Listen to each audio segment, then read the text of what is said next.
So ito na po yung reclamation area. Yan. Nakita niyo may sakyan naman sa baba, kabilang dagat. No?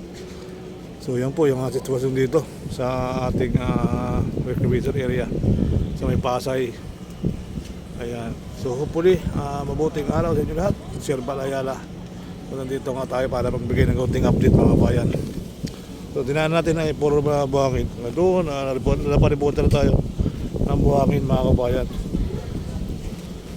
So kung may drone tayo, para natin ang drone yan.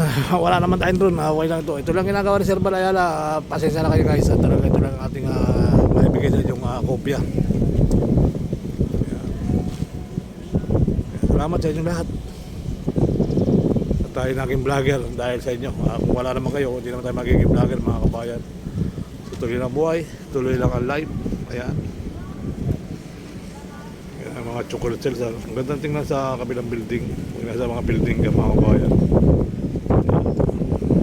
Salamat.